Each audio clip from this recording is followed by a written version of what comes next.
নমস্কার বন্ধুরা, আজকে একটা চিকেনের আইটেম তোমাদের সাথে শেয়ার করব। দেখো, চিকেনগুলোকে আমি ফার্স্টে দই দিয়ে, টক দই দিয়ে মেখে রাখলাম। কিছুক্ষণ মেখে রাখবো, মিনিমাম আধ ঘন্টা বা 1 ঘন্টা রাখলেই যথেষ্ট। আমার হাতে টাইমটা কম ছিল বলে আমি আধ ঘন্টা মতন রেখেছি। দেখো, ম্যাগনেট করে রেখে দিয়েছি কিছুক্ষণ দইটা। এদিকে কড়াইয়ের মধ্যে সাদা তেল দিয়ে দিয়েছি, দিয়ে পেঁয়াজগুলোকে কুচি কুচি করে কেটে একটু বেরেস্তা করব। এটা কিন্তু পুরো বেরেস্তা মতনই করে রাখবো, এটা রান্নায় দেবো না। দেখো, বেরেস্তা আমার হয়ে গেছে।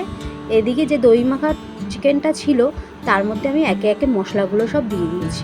টমেটো পেস্ট, পেঁয়াজ বাটা, আদা বাটা, রসুন বাটা আর কাঁচা লঙ্কা বাটা দিয়ে এবারে কিছুক্ষণ রেখে দেবো। দিয়ে কড়াইয়ে যে পেঁয়াজ ভাজার তেলটা ছিল তার মধ্যে আরেকটু তেল দিয়ে তেলটা এবারে গরম হতে দিয়েছি। গরম হয়ে গেছে, একটু গোটা গরম মশলা এর মধ্যে দিয়ে দিলাম। এবার দেখো, যে গোটা গরম মশলা দেওয়া হয়ে গেছে, এবার আমি মাংসটাও এর মধ্যে দিয়ে কিছুক্ষণ নাড়বো। আর হ্যাঁ, বলে রাখি, সোমা ভিডিও অ্যান্ড রিলস চ্যানেলে সবাইকে স্বাগত।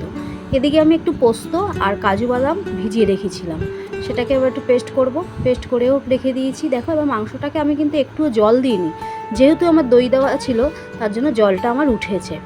এবার দেখো, যে পেস্ট করা কাজু আর পোস্ত বাটাটা ছিল সেটা আমি চিকেনের মধ্যে দিয়ে দিলাম। চিকেনটা মোটামুটি আমার কষানো হয়ে গেছিলো তখন, তাই দিয়ে দিয়েছি। এবার দেখো, চিকেনটা আমার মোটামুটি রেডি।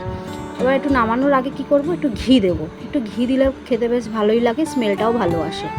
এবারে এখানে আমি 1 চামচ মতন গোটা গরম মশলা দিয়ে দিলাম। এর মধ্যে শুধু গোটা গরম মশলা না, জয়িত্রী, জায়ফল সবই গুঁড়ো ছিল, সেটা আমি একসাথে মিক্সড করে রেখে দিই। এবার দেখো, নামানো হয়ে গেছে। এবার এর মধ্যে আমি পেঁয়াজ বেরেস্তাটা দিয়ে দিলাম।